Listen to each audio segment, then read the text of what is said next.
यशोदा, यशोदा रुको। छोड़ दो मुझे, छोड़ दो मुझे। जीजी संभालो, बावली हो गई क्या? जीजी संभालो। कान्हा, कान्हा। देखो अब कैसे तुम्हारे अस्थियों को तोड़कर छोटे छोटे टुकड़ों में बदल दूंगा मैं।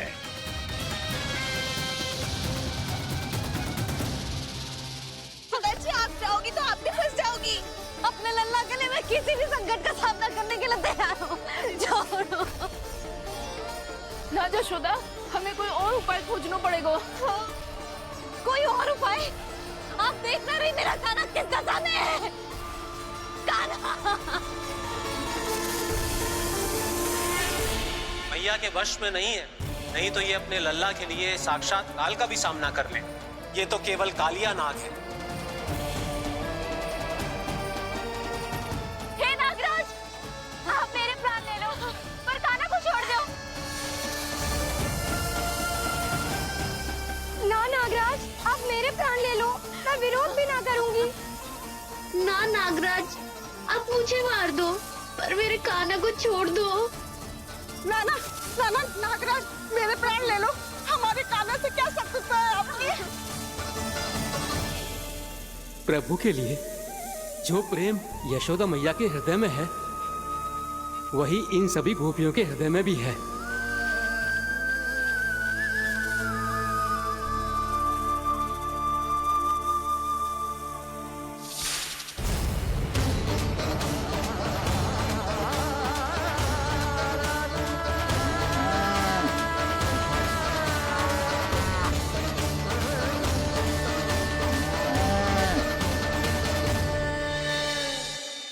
यशोदा, यशोदा,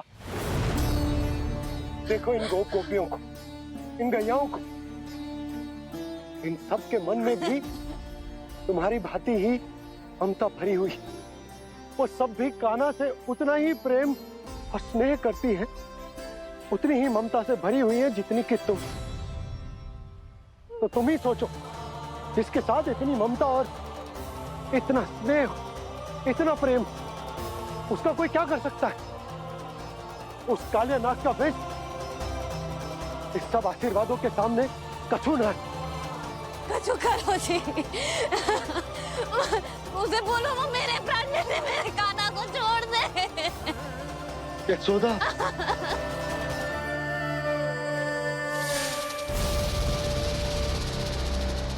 केवल इन्हीं में नहीं देवराज, नाग पत्नियों के हृदय में भी ममता का वही प्रेम उमड़ रहा है। देखिए। मैं आपके हाथ जोड़ती हूँ स्वामी, इस बालक को छोड़ दीजिए। ये अवश्य ही कोई दिव्य आत्मा है स्वामी। हम आपसे विनती करते हैं स्वामी, इस नन्हे बालक को हानि मत पहुंचाइए स्वामी। मेरी पत्नियां मेरे ही शत्रु के लिए विनती कर रही हैं। अब यदि इसके पक्ष में एक शब्द भी कहा तुम सबने, तो मैं इस बालक से पहले तुम सबके प्राण ले लूंगा। हो रहा प्रसन्न नाग कालिया, विजय को निश्चित जान। रोते बिलखते व्याकुल सब, संकट में देख कान्हा के प्राण।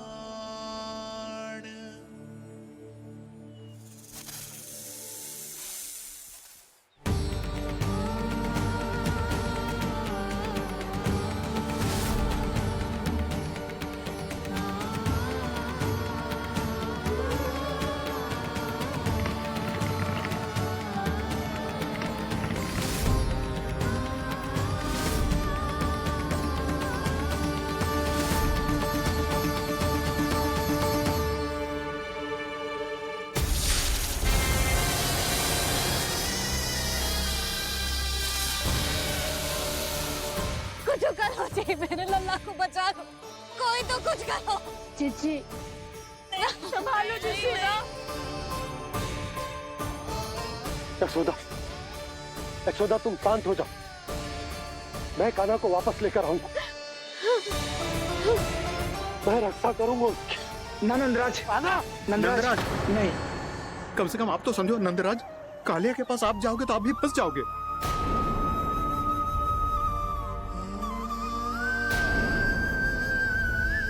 बलराम, तेरा भाई इतनी भीषण संकट में है और तुझे जरा भी दुख ना हो रहा? क्या आप सब अब तक नहीं समझ पाए कि कान्हा सच में कौन है? छोटे बाबा, आप तो उसका सत्य जानते हैं ना?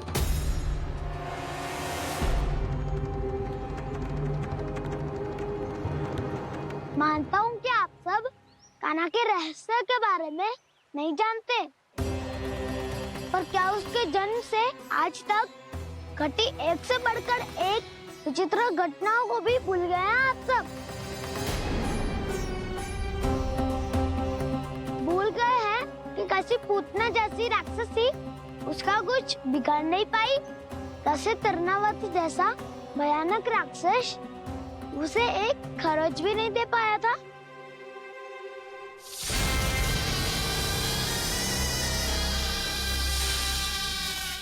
आप सबने अपनी आंखों से देखा था ना, बकासुर से कान्हा की रक्षा करने देवता स्वयं आए थे, पर सत्य तो ये है कि वो सभी देवता भी उस असुर के सामने असमर्थ हो गए थे। तब कान्हा ने बहुत ही आसानी से उस भयंकर असुर का वध किया था। एक ही बार में धराशायी कर दिया था उसे। तो आप सभी सोचिए, बार बार ऐसे असाधारण कार्य करने वाला बालक साधारण कैसे हो सकता है? अब तो आरंभ से ही सारा सत्य जानते हैं छोटे बाबा। रहस्य छुपाने में सदैव कान्हा की सहायता करते आए आप, और आज आप स्वयं ही उसके सत्य को भूल रहे हैं।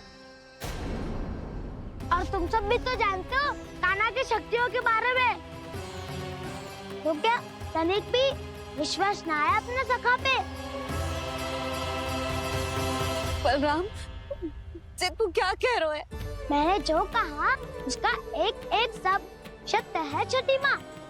यदि प्रभु की इच्छा हुई तभी कुछ ही क्षणों में सब कुछ अपनी आंखों से स्वयं अनुभव कर लेंगे आप।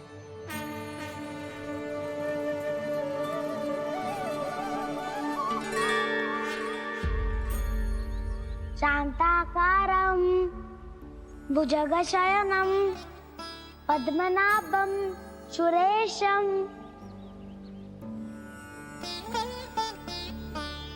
विश्वाधारं गगनसदृशं मेघवर्णं शुभांगं लक्ष्मीकान्तं कमलनयनं योगी वीरध्यानगम्यं वन्दे विष्णुं भवभयहरं सर्वलोकैकनाथम्।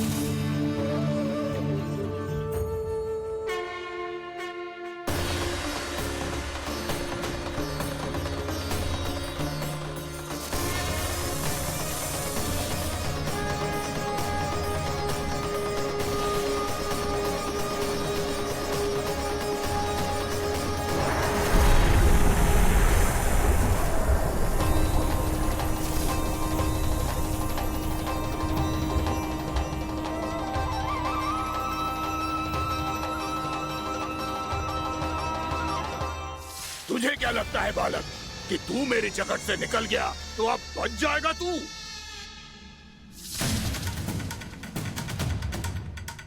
मेरे विष से अपनी प्राण रक्षा करने में सफल रहा, मेरी जकड़ से भी छूट गया, पर मेरे दंश से नहीं बच पाएगा।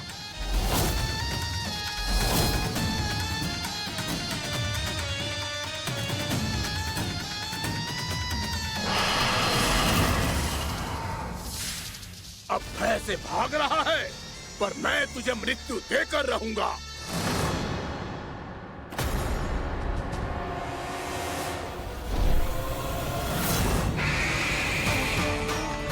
कान्हा!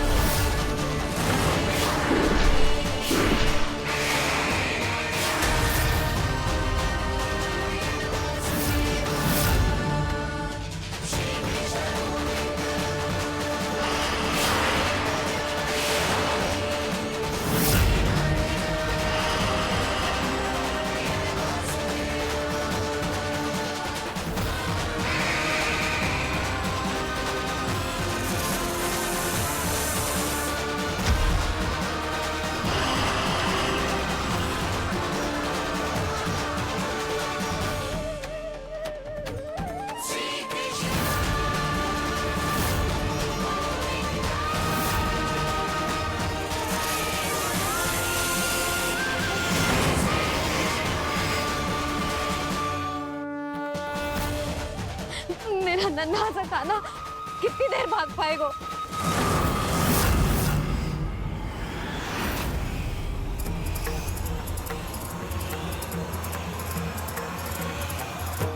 और कितनी प्रतीक्षा करोगे मेरी भक्त कालिया?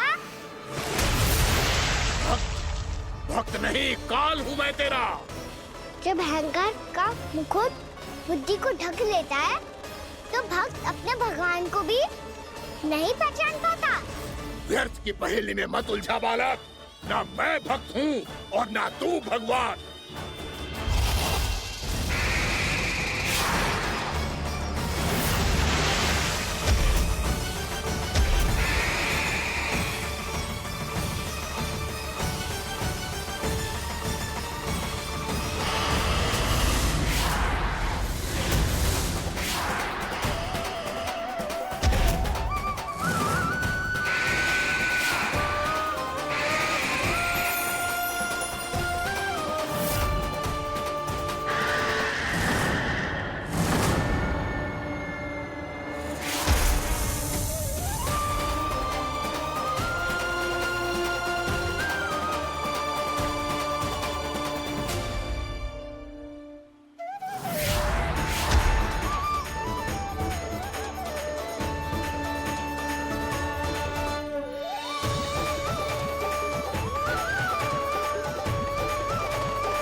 जिसके लिए इतने व्याकुल हो रहे थे उसे छूकर कालिया नाग का हलाहल जैसा विष भी चरणामृत बन गया है और यमुना जी के जल में फैल चुके विष के प्रभाव को भी नष्ट कर रहा है।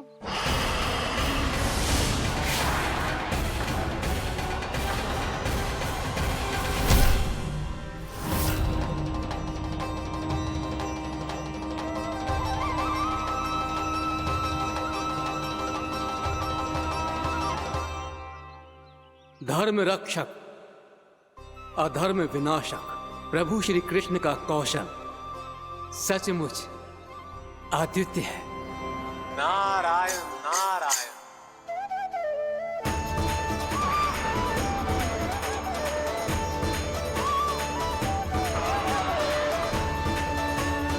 मेरा भार तुम्हारे भीतर के अहंकार का प्रतीक है कालिया। अब तुम्हारा अहंकार, तुम्हारा अभिमान मेरे पाँव के नीचे है और तुम्हारी पूंछ अर्थात तुम्हारे प्राण मेरे हाथ में। अब तुम क्या करोगे भक्त?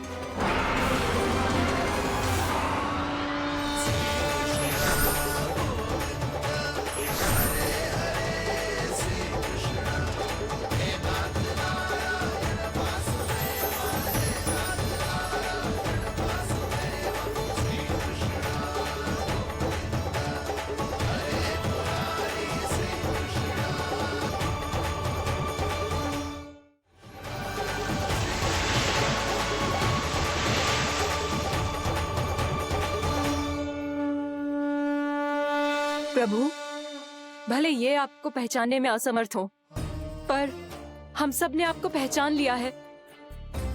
हाँ प्रभु, एक भक्त होने के नाते और एक अर्धांगिनी और माँ होने के नाते मैं आपसे इनके प्राणों की भिक्षा मांगती हूँ। अपनी कृपा दिखाइए और इन्हें क्षमा कर दीजिए।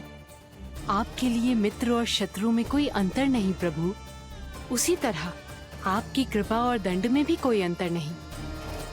दोनों दया ही तो हैं, अकारण ही किसी को प्राप्त नहीं होती।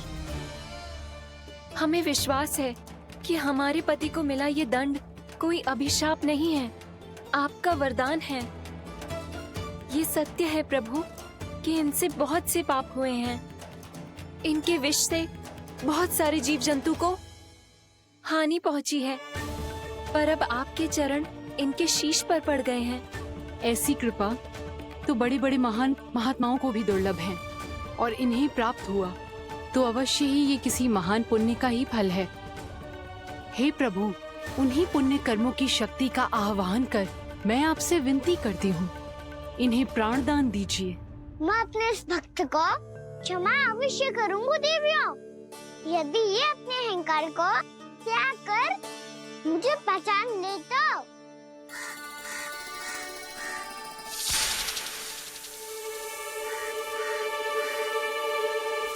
मैं तुम्हें श्राप देता हूँ, जितनी विषैली तुम्हारी जिह्वा है उतने ही विषैले सर्प बन जाओ तुम।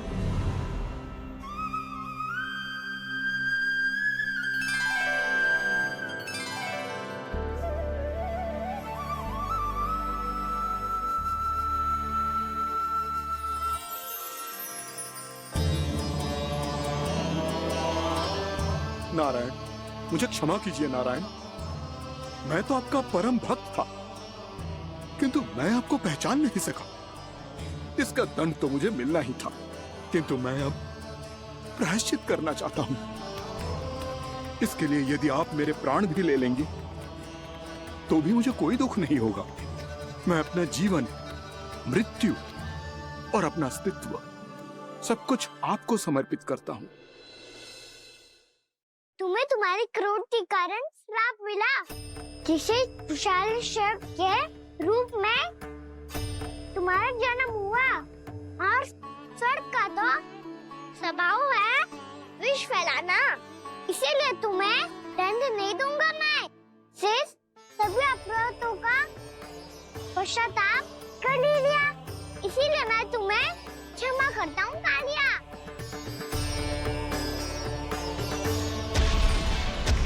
पर तुम्हें यहाँ से दूर समुद्र के बीच जाकर रहना होगा, जहाँ किसी निर्दोष का जीवन तुम्हारे विष से प्रभावित न हो। मैं चाहकर भी आपकी इस आज्ञा का पालन नहीं कर सकता। मैं असमर्थ हूँ प्रभु, क्योंकि यदि मैं इस क्षेत्र को छोड़कर गया तो मेरी मृत्यु निश्चित है।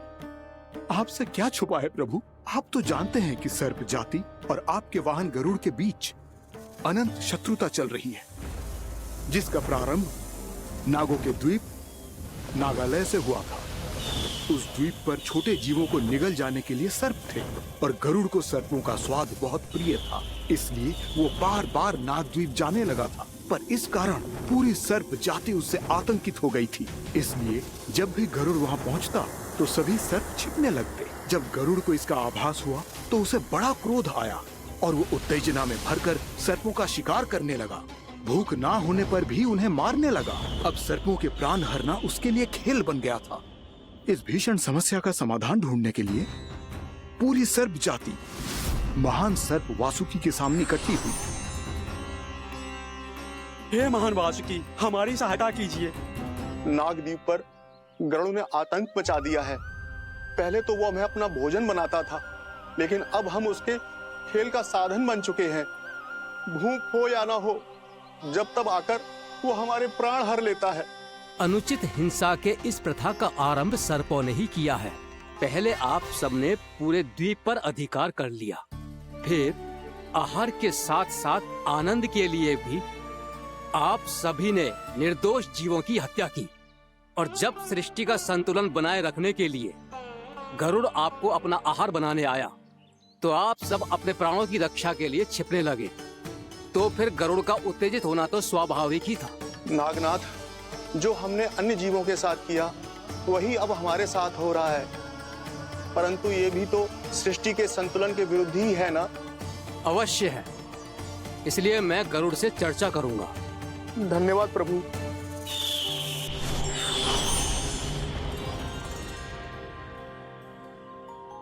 श्री नारायण के वाहन पक्षीराज गरुड़, मैं संपूर्ण सर्प जाति की ओर से आपसे एक निवेदन करने आया हूँ। कहिए, क्या कहना चाहते हैं आप? हे पक्षीराज, यदि आप हम पर ऐसे ही आक्रमण करते रहे तो शीघ्र ही हमारी प्रजाति समाप्त हो जाएगी। इसीलिए हमारी आपसे विनती है, यदि आप उचित समझें तो सर्पों के किसी एक घर से हम आपको एक सर्प प्रतिदिन अर्पित करेंगे। आप उसको आहार बनाइए और अन्य सर्पों को जीवित रहने का अधिकार दीजिए। मुझे स्वीकार है। तब से प्रतिदिन किसी एक घर से एक सर्प गरुड़ के भोजन के लिए भेजा जाने लगा। समय के साथ मेरे घर की भी बारी आई, परंतु मैंने एक बहुत बड़ी भूल कर दी। समय आ गया है स्वामी, आज गरुड़ के आहार के लिए इसे चुना गया है। कौन है यह गरुड़ और क्यों दूं मैं इसे कोई भेंट? स्वामी, सभी सर्प राज्यों और गरुड़ के बीच में यही समझौता हुआ है, हमें इसका सम्मान करना ही होगा। मैंने कोई समझौता नहीं किया, मैंने कोई वचन नहीं दिया और ना ही मैं किसी गरुड़ से भयभीत होता हूँ। यदि इस राज्य में किसी को सर्पों को अपना आहार बनाने का अधिकार है तो वो केवल मुझे है। अब से गरुड़ को दी जाने वाली हर भेंट मुझे दी जाएगी, महाविषधारी महान नागराज कालिया को। यह और कुछ नहीं, मेरा अभिमान था प्रभु, और ये मेरे इस जन्म की सबसे बड़ी भूल थी, क्योंकि फिर जब गरुड़ को इस बारे में पता चला तो। कालिया, अभिमान में आकर तूने अपने काल को ललकारा है। जिस कालिया के नाम में ही काल छिपा है, तू उसे ललकारने का दुस्साहस कर रहा है गरुड़। स्वयं को भगवान विष्णु का वाहन कहता है तो वाहन का ही कर्म कर। स्मरण रख, इस धरती के सर्वश्रेष्ठ योद्धाओं के लिए भी मैं मृत्यु का दूत हूँ। विनाश काले विपरीत बुद्धि। तुझ जैसे मूर्ख सदा इस युक्ति को सार्थक करते आए हैं। अपने विनाश को आमंत्रण किया है तो अब भोग।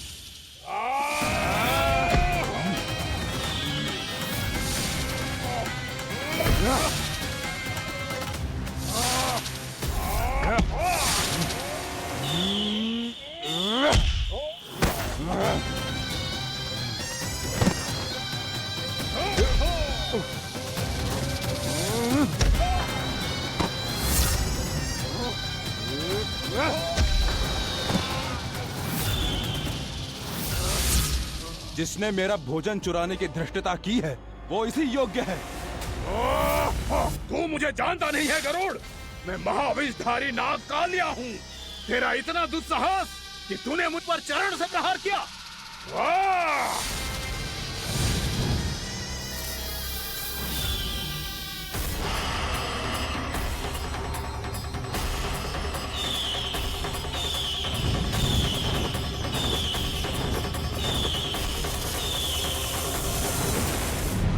मैं अपने अभिमान में भूल गया था कि गरुड़ मुझसे कहीं अधिक शक्तिशाली है। इसलिए अपने प्राणों की रक्षा करने के लिए मैं एक स्थान से दूसरे स्थान भागने लगा।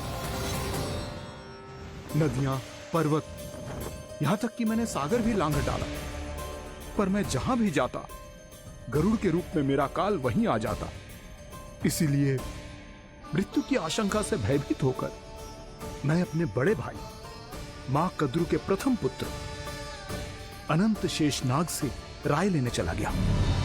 भैया, मैं यहां आपसे आपकी सहायता लेने आया हूं। मेरी एक छोटी सी भूल के कारण यह गरुड़ मेरा पीछा कर रहा है, मुझे हर समय हर स्थान पे ढूंढते रहता है। यदि उसने मुझे ढूंढ लिया तो वो निश्चित ही मेरे प्राण ले लेगा। मुझे कोई ऐसा स्थान बताइए जहां मैं अपनी पत्नी और अपनी संतानों के साथ शांति से रह सकूं। तुम यमुना नदी के किनारे वृंदावन क्षेत्र में जाके वास करो कालिया। गरुड़ वहां प्रवेश नहीं कर सकता क्योंकि उसे ऋषि सोबरी का श्राप मिला हुआ है।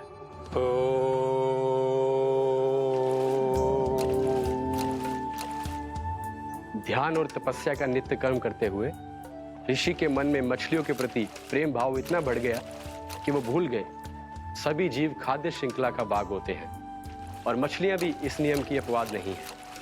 उन्हें मछलियों की अटखेली इतनी अच्छी लगने लगी कि वो इस क्षेत्र के मछुआरों को भी मछली पकड़ने की अनुमति नहीं देते थे।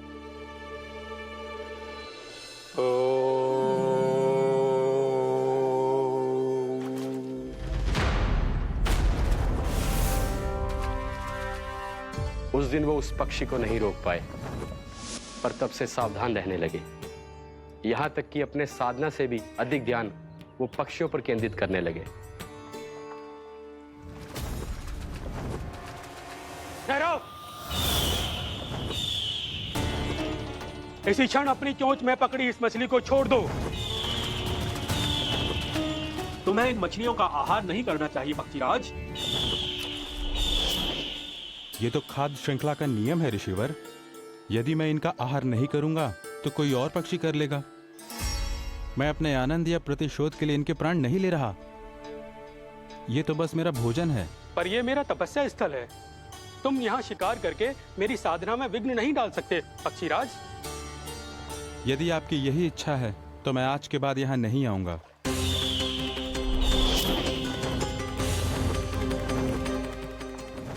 पर आज ये मछली मेरे आहार के रूप में पकड़ी जा चुकी है।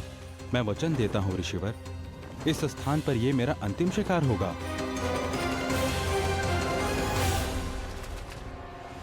आज के बाद यदि तुमने वृंदावन के निकट उड़ान भी भरी तो तुम सैकड़ों टुकड़ों में फटकर मारे जाओगे पक्षीराज। ये मेरा श्राप है।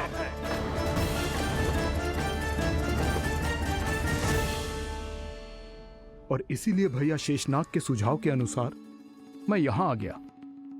पर अब यदि मैं कहीं और जाऊंगा तो मेरे प्राण नहीं बचेंगे प्रभु।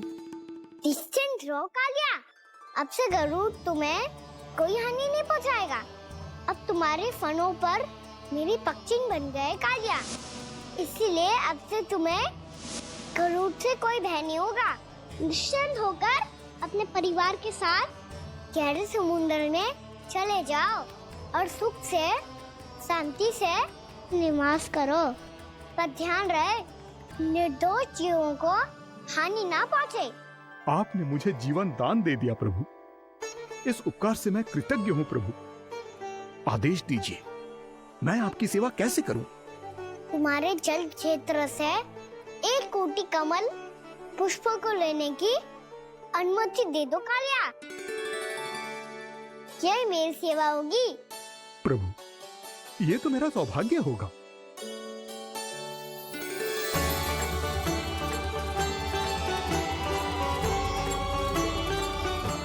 एक कोटि के स्थान पर हम 3 कोटि कमल पुष्प ले आए प्रभु। मैं तुम्हारी सेवा भाव से प्रसन्न हुआ कालिया। रमनाथ द्वीप पर चले जाओ ताकि तुम्हारे कारण फिर कभी किसी निर्दोष जीव को हानि ना पहुंचे और न ही तुम्हारा विष मेरे प्रिय यमुना नदी के जल को दूषित कर पाए। मैं तुम्हें आशीर्वाद देता हूँ। आज यहाँ मेरे द्वारा तुम्हें दिए गए इस आदेश का स्मरण जो भी भक्त करेगा और प्रातः काल और संध्या काल में इसका उच्चारण करेगा, उसे फिर कभी किसी संकट से कोई भय नहीं होगा।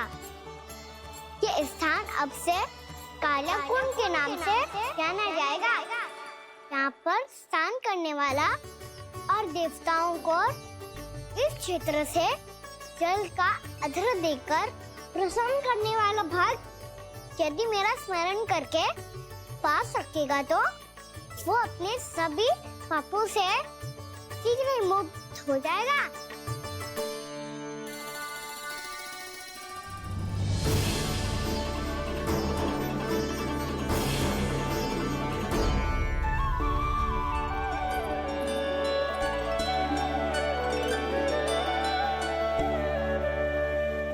कौन है जी भगवान जिसने अभी अभी कालिया जैसे विशाल विस्तर का सामना किया, या एक साधारण बालक जो शीत की अधिकता से ठिठुर रहा है? क्या करूं? मैं लल्ला को ममता के आंचल में छुपा लूं या भक्त बनकर प्रभु की लीला देखती रहूं? क्या करूं मैं? कितना ठंडा था जल, बहुत सर्दी लग रही है। सर्दी से तड़पते हुए कैसे देखूं इसे? अभी जाके अपने पल्लू से सुखाती हूँ। हृदय से लगा के स्नेह की आंच दूंगी तो सर्दी पल भर में छूमंतर हो जाएगी।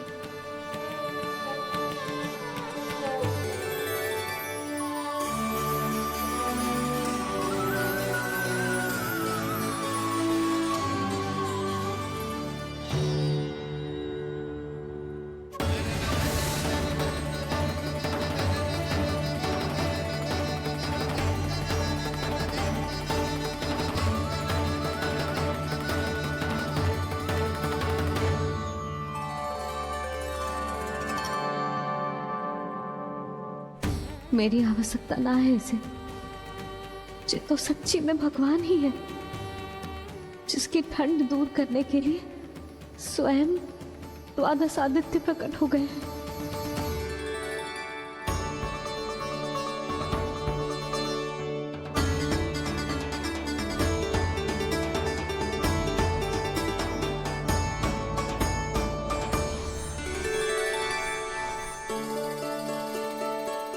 ये क्या किया आपने?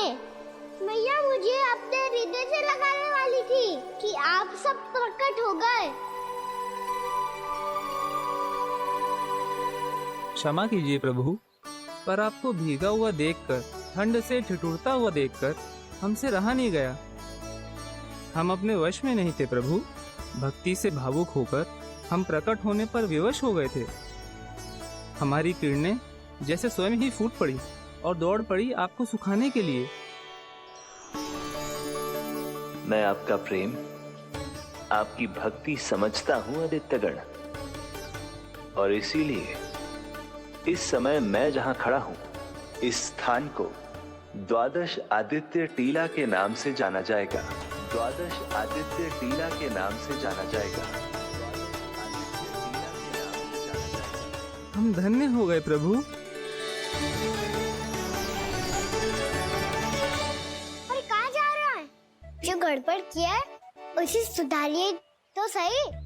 प्रभु आज्ञा दीजिए। अपना दाम इतना अधिक बढ़ा दीजिए कि मुझे स्वेद आने लगे, ताकि मैया मुझे स्वेद में लीला देख के और भूल जाए कि मैं भगवान हूँ, और मैया मुझे अपनी गोद में उठा के ले जाए।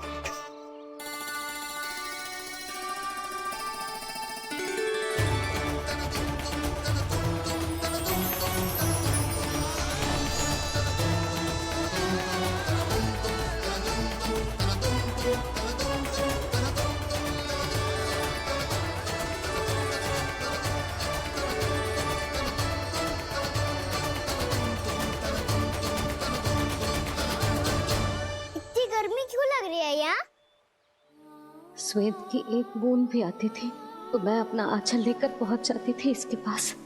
जानती ही नहीं थी कि चेतु स्वयं वायुदेव को आदेश दे सकते हैं कि वो बहने लगे और उसका सारा श्वेत सुखा दे। वायुदेव की आवश्यकता नहीं है मैया, मुझे आप ही चाहिए। लगता है जिस बात का भय था वही सत्य होने लगी है। भैया मेरे भगवान रूप को भूल नहीं पाएगी, और अब मेरे लिए उनके सत्य छुपा कर रख पाना कठिन हो जाएगा। कृष्णा कृष्णा हरे कृष्णा कृष्णा कृष्णा मुरली मनोहर कृष्णा गोपाला गोविंदा हे दामोदरा।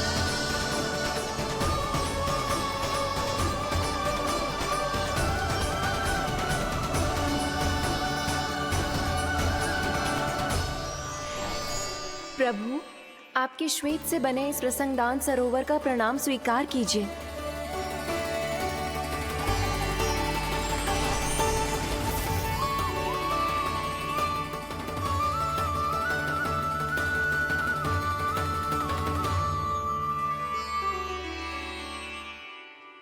ओहो, इस चमत्कार को देखकर भैया को और भी अधिक विश्वास हो जाएगा कि मैं भगवान ही हूँ। अब कैसे मनाऊं मैया को कि मैं इनका लाई हूँ। बाबा है ना, अब तो यही सहायता करेंगे। श्री कृष्णा गोविंदा हरे हरे श्री कृष्णा गोविंदा हरे हरे श्री कृष्णा हरे मुरारी श्री कृष्णा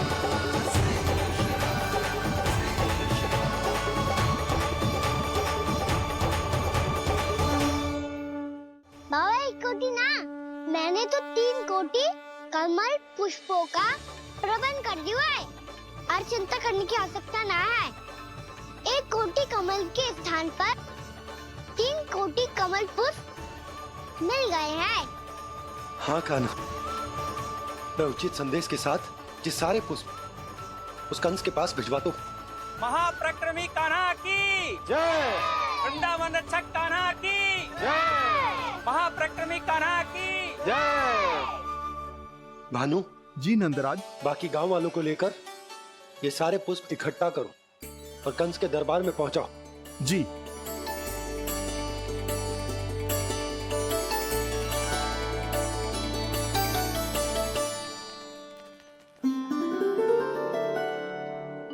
मैया।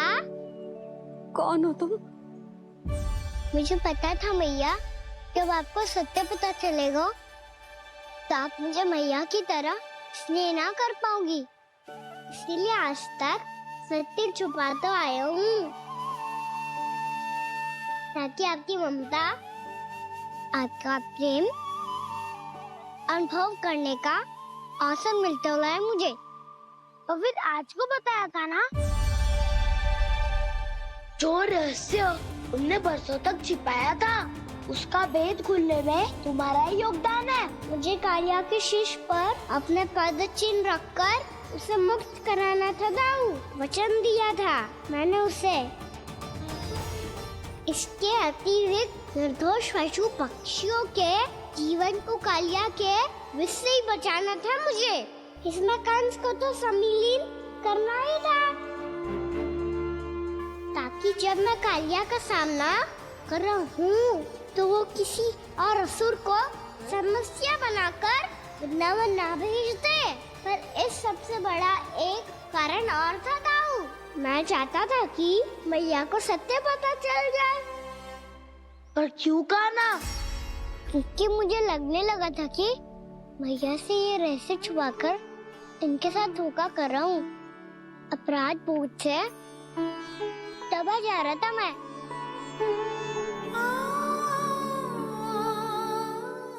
जो सत्य आपको, बाबा को, सभी को पता है, यहाँ तक कि मेरे सखा भी जानते हैं,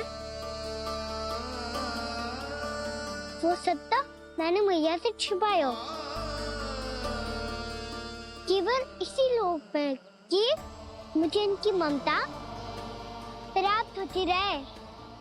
पर ऐसा करके मैं अपने से निस्वार्थ प्रेम करने वाली मैया को धोखा दे रहा था। आप ही बताओ दाऊ, जो इस संसार में मुझसे सबसे अधिक भरोसा करता है, उसी के साथ छल कैसे कर सकता हूँ मैं? हाँ, मैं नारायण का अवतार हूँ, पर अपनी मैया का छोटा सा लल्ला भी तो हूँ।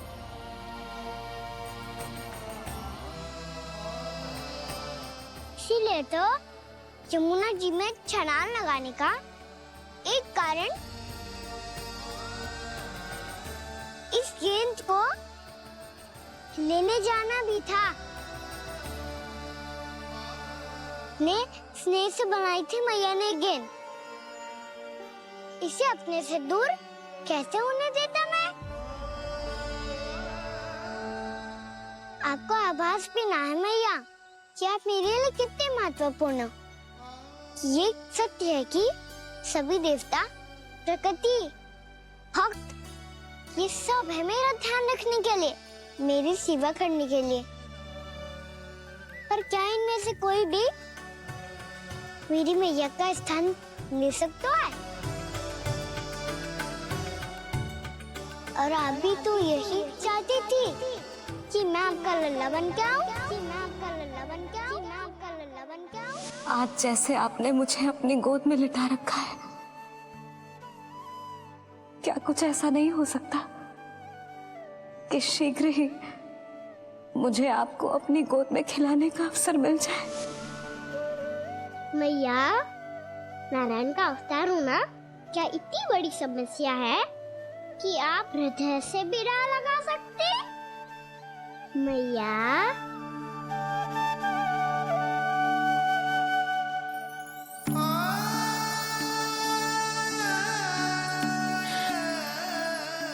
मेरा कान्हा, मेरा लल्ला।